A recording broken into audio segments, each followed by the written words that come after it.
Right guys, I've just got home from work and the raw 4x4 suspension kit for the Navara from 4-wheel drive super centers just turned up, so I'm having a bit of an unboxing here. Let's see if we go and have a look-see. So obviously we've got a couple of big leaf springs here. They're heavy suckers, I'll give you that much. I had to lift them off a pallet. They did come delivered on a pallet. There was this cardboard box up here that had the 4 shock absorbers in it. I'm guessing it'll be pretty obvious once I open it up which one's the front and which one's the rears. We got this box here which has, there's a sticker. This box here which has got the torsion bars in it, I'm guessing. I'll open that in a sec. And then we got this other little box that came with it. That's got, what have we got? Some bushes, lots more bushes, U-bolts, more U-bolts, and the greasable shackles. That's pretty cool. I'm just going to go ahead and put the phone down for 2 seconds and I'll open the torsion bars up. Alright, check these puppies out. Now, if you've looked under your nav, you'll probably notice that these things are a bit more heavy duty than the ones that are under there. The spines are obviously going to be the same, but the bar itself is massive. They've got right hand and left hand stamped on them. So hopefully get these put in over the next few days and be able to show you. I'll unbox one of these.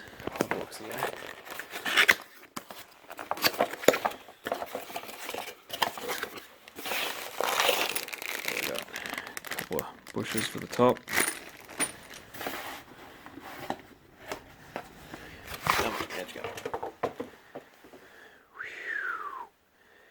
That is sex on legs, isn't it? It's a little bit exciting. There we go. I just moved it all so we can get a bit better view. But it's probably worth noting that all of this, the whole lot, cost just over $1,000. Delivered to the door, not delivered to the shop, so I had to go and get it, but delivered to the door. It came on a pallet and it only took about a week. It would have been a little bit less if Raw hadn't accidentally delivered it to the wrong depot. So props to 4-wheel drive super center for getting it to me really quickly. That's awesome. Hey everyone, so today we're putting the new suspension kit in the D22. It's the 2010 2.5 STR. So, like a noob, I forgot to actually measure the distances, beforehand, but I can do that once I get this side on. I'll measure the other side. So far, we've got the old shock absorber out. That was the first step. It's pretty straightforward. It just bolts onto this bottom plate and then just up on the top of the chassis on the other side here. That wasn't too bad. Then we took those U-bolts off, you can see there, and then that bottom plate just drops out. So that was all pretty straightforward, just those 4 nuts on the bottom. They'll spin off. We've got this little plate here which sits on, if I can get it to sit in the right spot, like that, on top of the bolt through this. It's just holding our ABS sensor line, so I'm just going to sit that aside for now. It's not going to go anywhere. The brake hose is here, something to be aware of, and I've had to disconnect the that's the handbrake lever just there. It fits on there. It's just got a little pin, so let's set that off. So that's pretty much where we're at. Next step is to take this pin out of here, out of the front, which will let this drop down, and then undo this shackle at the back here and knock it out. So hopefully we can do that without having to drop the exhaust out of the way, but we'll see how we go. Just quickly while I've got it here, this is the stock Nissan KYB shock absorber that came out. This ute's done 120,000 Ks, nearly 130, so not a whole lot, And this, like, it's not too bad, this shocker. It's still got some resisting properties, but I can still push it down fairly easily. That's not putting much pressure on it all, and it doesn't pump itself back out.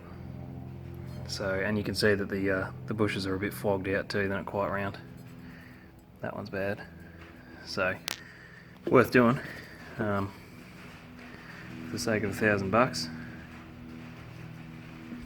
It did have a fair bit of flop in it when it got up to the top of its stroke before too. Anyway, that's that.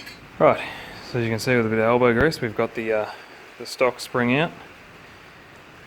It wasn't really too hard. There's just this pin that holds the front, sort of held in place by that screw. Trick for new players is undo this screw last, undo the nut off the end of that first, then do the screw, because the screw kind of holds that in place so it doesn't spin on you while you're trying to get it undone. So that's just in there, pretty straightforward.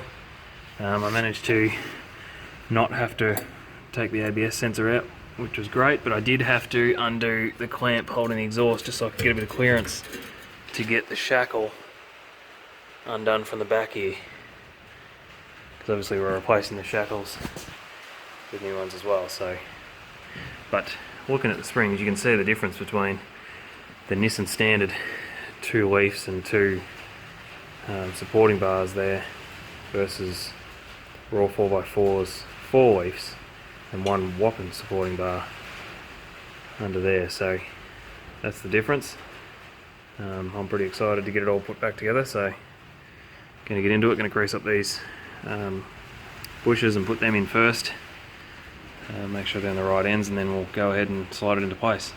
While we're at this stage too, I should probably talk about how we actually got the vehicle sort of jacked up and got all the clearance in here to let us pull it out. We started by obviously jacking the whole car up using the diff, which is safe to do as long as you make sure your diff's in the right spot, so that you don't your jack's in the right spot, so that you don't have any of those little pointy edges sticking straight into your diff. And then we put I'm a pedantic motherfucker, so I put 2 sets of jack stands under there, one real heavy duty and a sort of backup plan just in case. So we sort of jacked it up as high as we could, then sat these under there. Basically undid the shock absorber and the U-bolts and took that plate off. Once you've done that, the vehicle's sort of held up by, you know, the base of your axle against the spring. So when you let your jack down, the vehicle sort of drops onto the stands, but then the axle keeps going. Because obviously it's no longer connected to the spring, so it just keeps falling out of the way. That allows you to undo your ends of your spring, and then just slide the spring out. Pretty straightforward. Rightio. So as you can see, we are sitting back together. Nothing's done up particularly tightly yet. It's all just done up finger tight, as you can see. Put the handbrake back on. Put the new U-bolts through. Everything's in position. I've just sat the nuts on the ends of the shock absorber there. How good do they look? Probably the hardest part was once the spring was lifted into position. You know, you sort of got to lift all this out of the way and wiggle it through to make sure it doesn't catch on any of these brake lines or ABS or anything like that. Once it was sort of wiggled through into position, I got this end on first. I already had the shackle just sitting in the top. Just wiggled the spring across and sort of jimmied it on the bottom, and put the plate on just to have it there and the nuts just in. I ended up having to undo that again and take it back off a bit just to get the plate to get this end in. Particular getting that pin back through, because it's kind of got a locating ring around it, which has to fit in there properly, and you've got to get that in to pull it all into position so that you can get the nut on the other side. So that was probably the hardest part about it. As you can see, the U-bolts and everything went on nice and easy. Because this all sort of locates itself, like that's located in the top now, the axle itself is located to the bottom of the spring, and this locates to the bottom of the axle. I'm going to crank these up so I can crank the shock absorber up, and then I'm going to jack the whole thing up. I'll actually do the other side first, but after I've done that, I'll jack the whole thing up, put the wheels back on, wire it down, and then come back and tighten all of these nuts on the end here, because you want it sitting with a load on it so that everything can settle, and then crank it up tight. You don't want to tighten it up and then try and drag your bushes around. I've got to put that screw back in the exhaust, so I've just realised. So I'll do that, and then I'll go on to the other side. Right, so driver's side of the car, we've hit a bit of a snag. Now I thought it was going to be the spare wheel. I had to lower the spare wheel out of the way to get enough room to get to these back shackles, but what's really caused the snag is not that, but the fucking fuel tank being right in the way of that front pin. So I've had to take the brush guard off the fuel tank, undo the 2 bolts at the top up there that hold the fuel tank on, and undo the 3 bolts at the very front of the fuel tank that sort of hold the front of the fuel tank sits on top of the chassis rail. So that fuel tank is literally just swinging in the breeze at the minute. So that's why I've got that jack under there holding the back end of it up, which let me get a breaker bar in there. But now I had to put a bit of steel on the breaker bar. If I put that much force on it, I actually wrecked the socket. Tough as.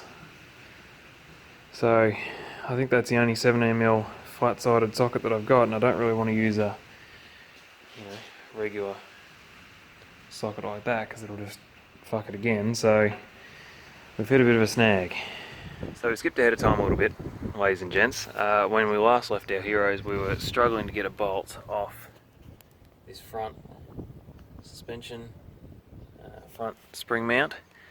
Obviously we've got that off now, as the ute's filthy. You can probably tell I've been driving it around, but I just want to talk about what was involved. So I'll flip this camera around and we can talk about it. Basically, to get that front one off, we had to move the fuel tank. I think I started going into that. Once we did that, we put a bit of heat on it, which was a little bit daunting because it was so close to the tank, but we got the oxy out, put some heat on it, and it come off easy as. So we'll talk about the front. Now originally I've had nothing to do with torsion bars before, which is that bar across there. So I was kind of like, oh, do I need to do it? Is it worth doing it? Because I obviously had no idea what I was doing. But actually it's a piece of piss to change these things over. So if your kit comes with torsion bars, there'll be a heavier rate torsion bar, replace the shockers as well obviously, but you may as well do it. All you got to do, take your shock absorber out, just that bolt at the bottom just there, and one at the top. You kind of got to grab hold of the actual shocker to stop the whole thing spinning. Take your wheel and tyre off, and then come back here, and you'll see there's this little clamp doobie here with a bolt on the bottom. On top, if I can get it through, there's 2 nuts on top of the bolt. You just undo the top one of that, and then come back down here and start undoing this. Now, Tough Dog Suspension did a really good video on it, but basically you count the winds that you undo it till the tension comes loose. So counted, in my case it was about 22 I think, until it came loose. Someone had jacked it up before I think. And then once you do that, really this torsion bar is just sitting in the splines at that end and at this end.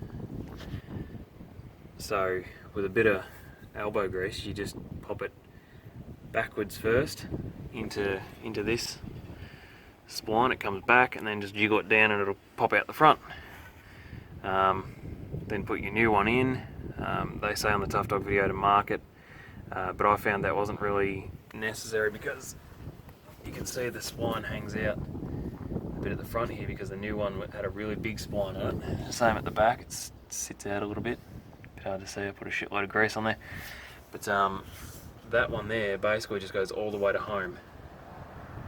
As far forwards as you could get it, pretty well.